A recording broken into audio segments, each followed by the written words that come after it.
So it's that time of the week again, and time for another Wardy's Weekly Waffle Farm update. Thanks very much for watching and for subscribing. If you saw my midweek extra waffle, I hope very much you enjoyed it. Bit of an insight into Claydon Machinery and the history of the company, which was great, and thanks for Jeff Claydon and Simon Revel for showing us around. So what have we got in this week's update? If you remember last summer, we had an 8RX John Deere on demo, and I did a few minutes video last summer comparing our quad track to that John Deere tractor, but I've never posted it, so I'm going to be posting that this week.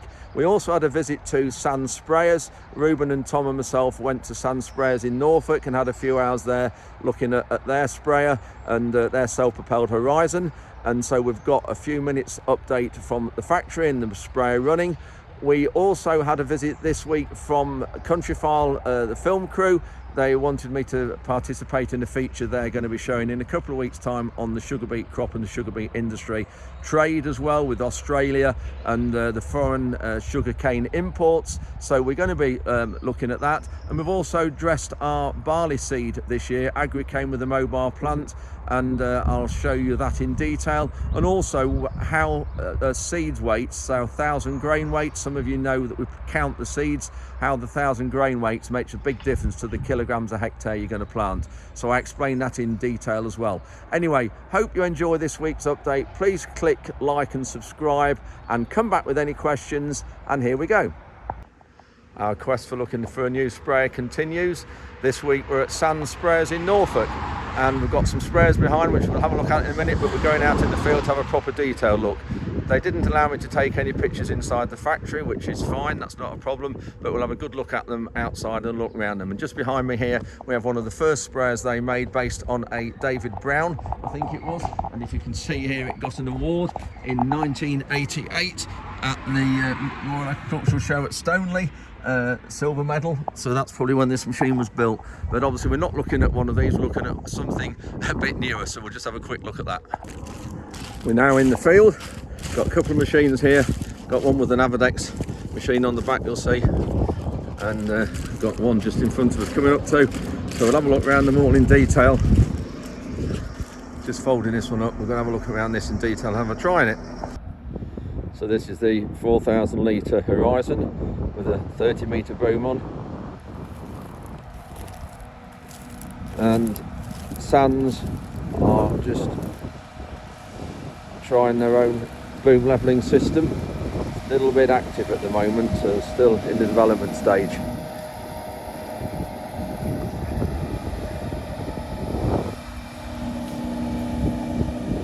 can see it moving from that point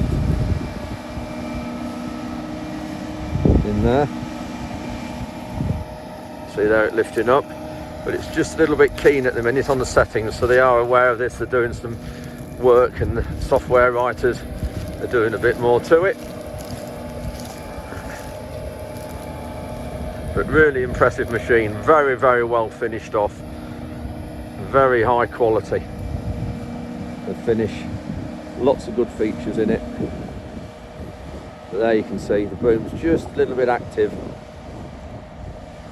but considering it's only been out a week or two, it's really good. That's the boom levelling system, meaning the machine I think was developed first of all about 6 years ago.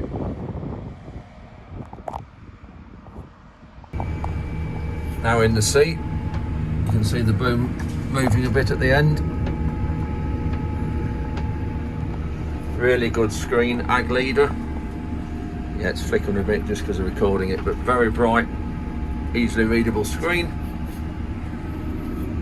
That mirrors the controls outside for filling the water and the chemicals. Really good cab, purpose made in Germany for Sands. Lots of switches, blister switches I think they call them there. Very good visibility, very quiet. Electric mirrors, heated mirrors, I think the top one is. We'll just slow down and turn. It does manage to keep out the ground when you turn stunt.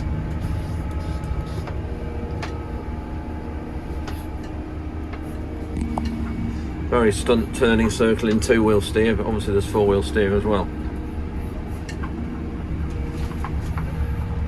tinted windows a bit more behind than the side. You can see the difference there. Nice and quiet in the cab. Got the passenger seat there, only a small one, and it's a cool box underneath, but it's quite useful. It's a removable cool box.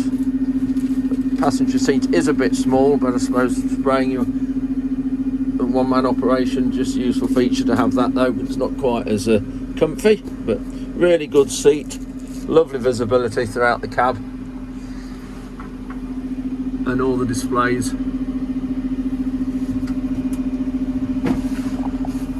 But yeah, it is very good visibility out the sort of the rear quarter panels that way and the other way. Really good.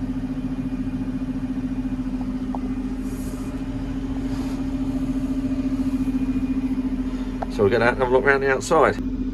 Storage trays down there, which are really useful. Always never enough storage. No phone holder, but you can soon clip one onto here and here. Lots of on the aftermarket phone holders now. The microphone here for Bluetooth connected in, which is really good. An external microphone, because the ones coupled into the radios are never good enough. Looking around the machine, got a cubby hole there. There's a 200 and I think it's 218 14 horsepower Deutz engine, 6-cylinder engine. Cubby hole and box there. But as I say, the finish on here is really good. Again, all these sharp corners, they've been rounded off and smoothed off. There's no gaps, so in all the weld seams here where there isn't a weld, it's been filled before it's painted so they won't rust. But really high quality paint finish, which is so important today. Another really good feature is the hydraulic pipes that fold the booms. You don't have rubber pipes going full length of boom. There's metal pipes run down the boom, and then just rubber just join into the pivot points and where it folds. So you then just go a little bit of rubber to here and then back to solid again under there. So really good. But you can just see the boom, the leveling on it. We'll just touch that and see that. Look at that, how it lifts up and then it's going back down again. It's a level. Same there. Lift that up, look, just keeps going up and up and up, and that's it.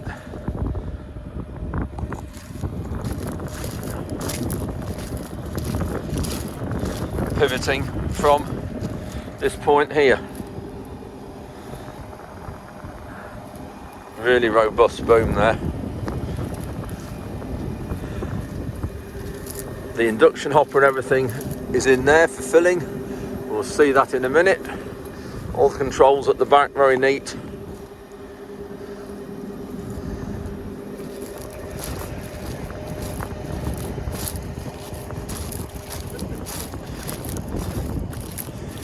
This is what they call their VG boom.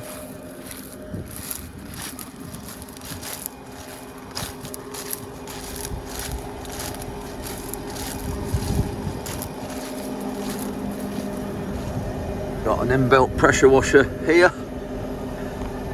I don't think we'd bother with anything like that. And then looking underneath, you can see your plain wheel motors under there. There isn't airbags here for suspension, it's hydraulic suspension. It's not bad. Locker there. That blow looks really, really good. And this is it from the front. Nice smooth lines underneath.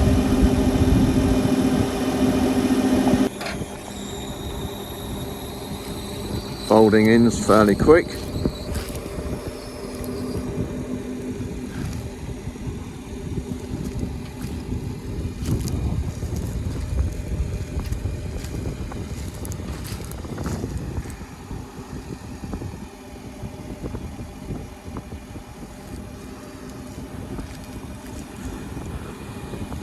Just looking round the back,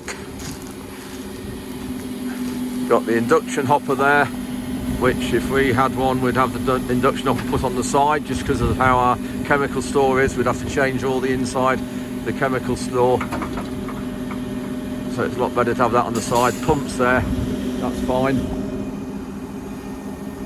but you've got pump out is here, which again, when we have fertiliser left in, we'd like to pump out into the big tanks in the yard that we need. That's a fresh water tank, filled direct off the mains.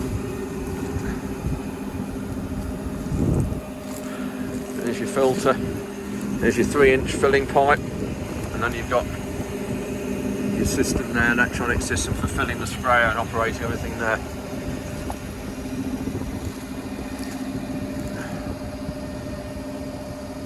Boom just needs dropping down on the stops at the minute, it's still up. Needs dropping down to these stops.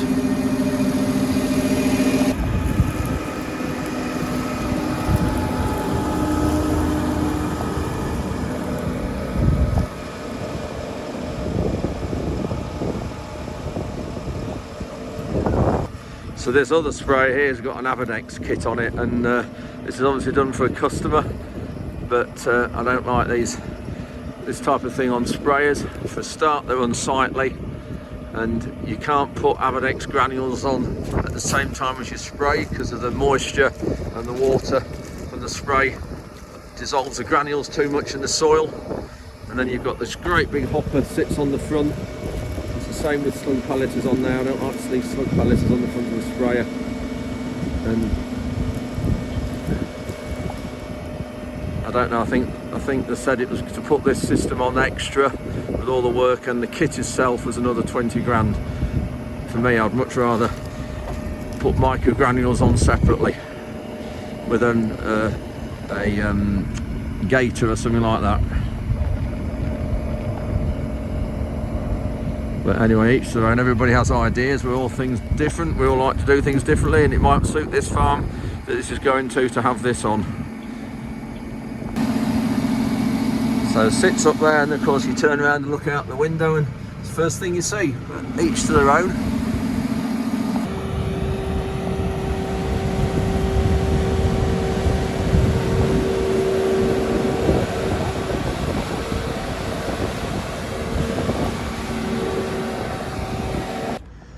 Back at the factory where they're built, there's a couple of second-hand ones, I think, and here's a lineup of new cabs down there waiting to go on machines, and these are built especially for Sands in Germany.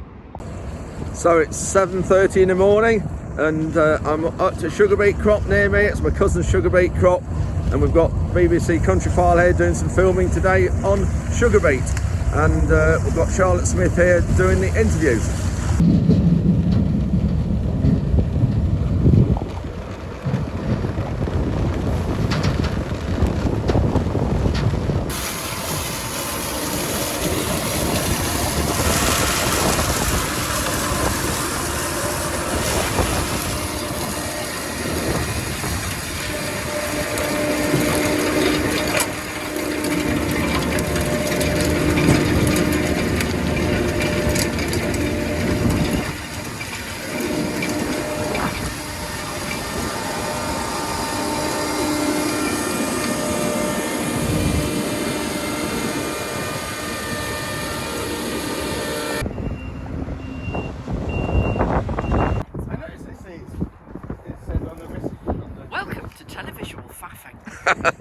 So it's down with the jacket, this is going to have to go.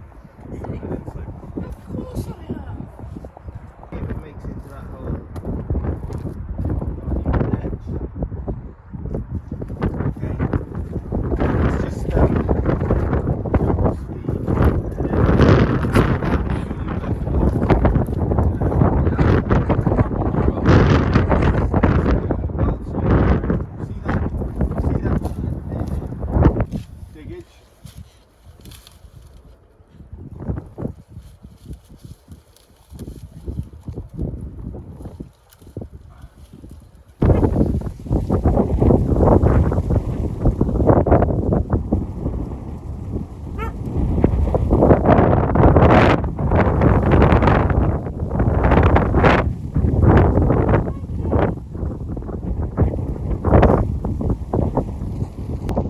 I'm in one of our fields of sugar beet. We have 50 acres left in the ground to harvest. The rest of our sugar beet is now in the factory being processed into sugar. Here we have a typical sugar beet root that I've just dug, and this is the normal root that we have on this sort of soil type, quite a good size. We've got one or two problems with the industry in that we are having to grow at the moment and keep a real strict check on our costs. We're producing sugar beet at the moment at around about £1,300 per hectare in growing costs. We've got fertiliser has gone up 350%, we've got fuel has gone up 200%, and who knows how much our inputs are going to cost this coming year. And so it's something that British Sugar really need to look at and realise that there are huge risks in growing this crop. We can import sugar cane from the other side of the world, but I don't want to do that. I don't want to be using sugar that's grown to far inferior standards to us. And so to have English sugar beet is the way to go. We have food miles of only 12 miles from this field to the factory. That is far more sustainable than using an aeroplane from bringing sugar cane from the other side of the world.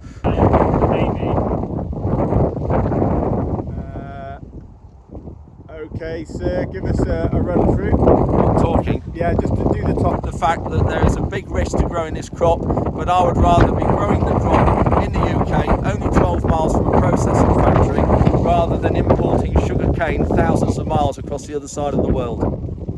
Awesome. They always say you should never work with animals. Keep watching to the end and you'll see Frankie completely ruins this take for Charlotte.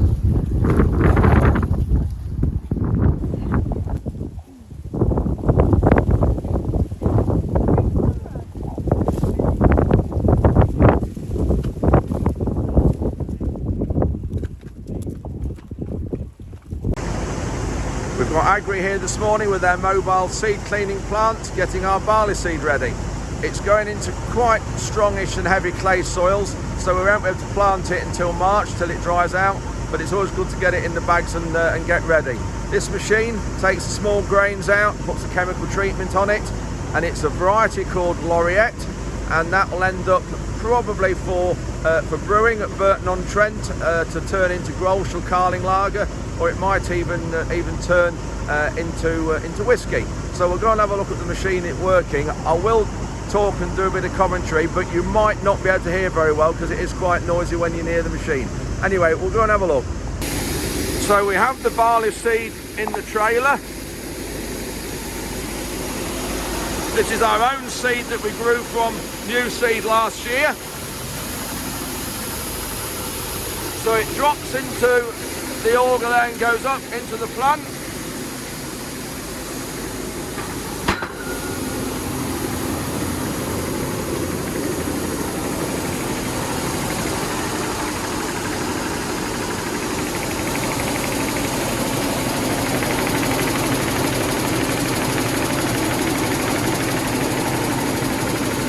The light grains come to the top.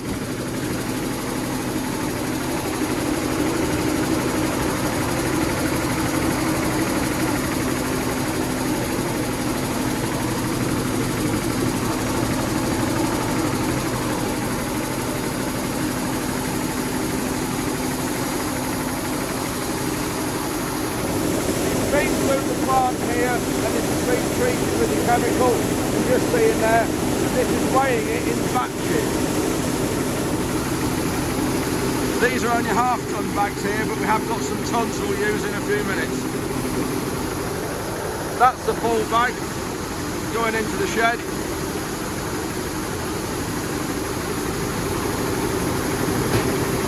We put a label on each bag so we know what's in it.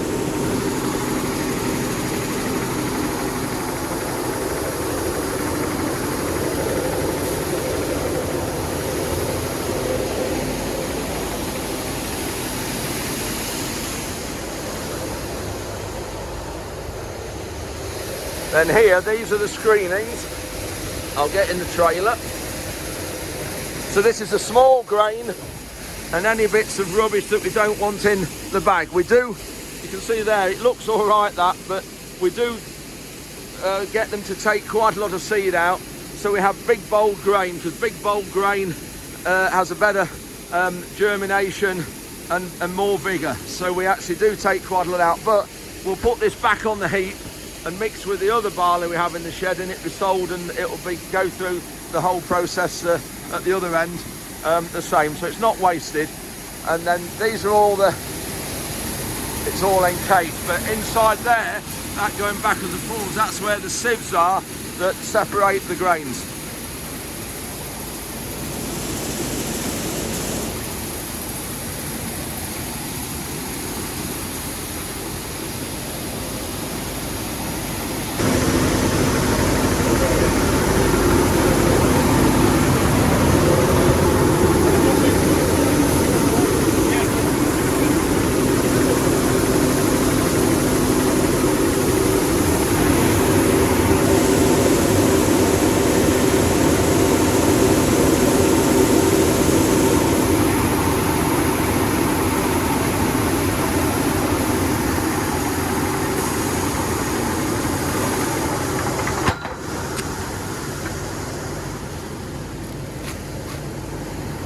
This is it, the barley all treated and cleaned.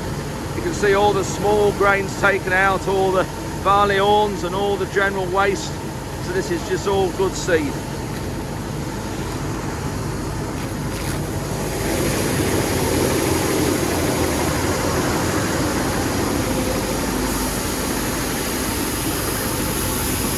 And that is before it goes through the plant. I'm just counting the grains out. We need to know how many grams 1,000 grains weigh so we can work out the seed rate, but I'm just going to do 200 grains here and then multiply it by 5 to get to the equivalent weight of 1,000. It's not dead accurate, but it's enough to get so we know for actually doing the seed, because I'm in the Weybridge office here and we've got the machine and the lorry out there doing the seed.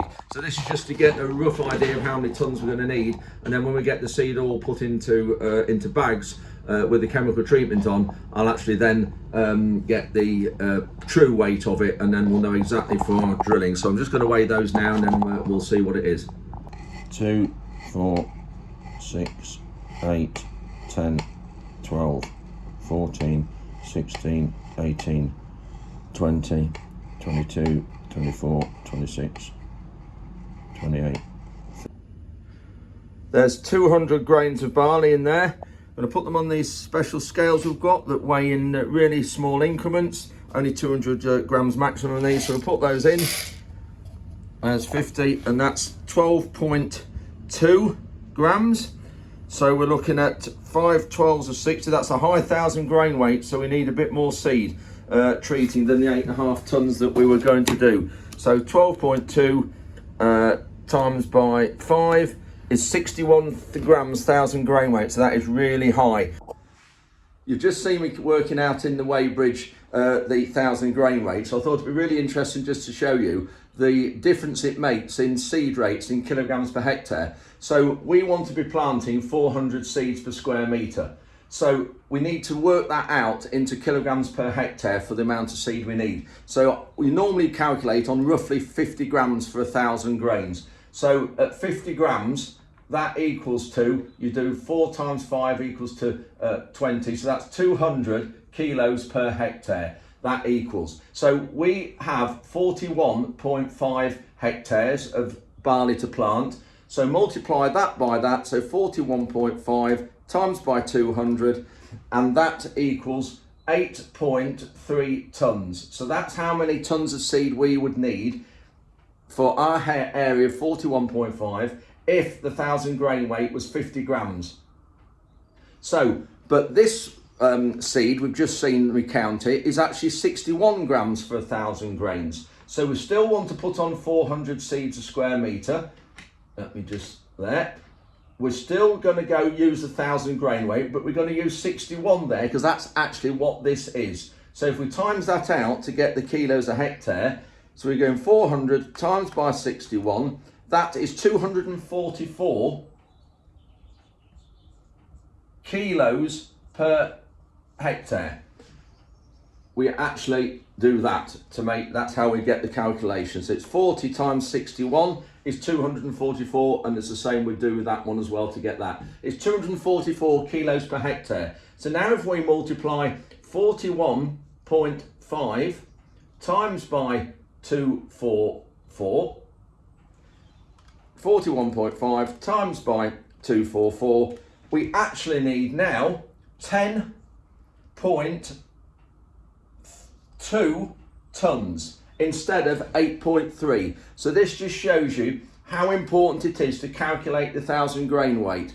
If you go just by kilos per hectare, or as some farmers still do in stone an acre or hundredweight an acre, it's completely inaccurate because it doesn't take into account the seed size. Whereas working it out in seeds per square metre allows for that. So it just shows we're still putting on 400 seeds a square metre in both these calculations, except it's changed the seed rate from 200 to 244. So really important we do this, and we do this for every single crop, whether it's beans or oats or wheat or barley. And another thing we do, we don't take the weight on the bag, because when you buy seed, it will sometimes, but not always, it will sometimes have the 1,000 grain weight on the bag. But when it does that, we don't take that as gospel, we actually check it, because quite often that's not accurate. So I hope you enjoyed this week's update. Thank you very much for watching. I do appreciate it, and subscribing. Questions, please keep coming back to me. I'll endeavour to answer them. Oh, and one more thing, our direct drilling day is April the 6th. I might have got the day wrong when I told you 2 or 3 weeks ago about it. Please put it in your diaries. We will need you to book onto it, but I'll give you more detail on that, on which drills are going to be coming. We're going to have about 10 or 11 different manufacturers here in the same field, so I'll give you details on that in another week's time. But just for the minute, put the 6th of April in your diary. Anyway, thanks very much for watching, and we'll catch you next week.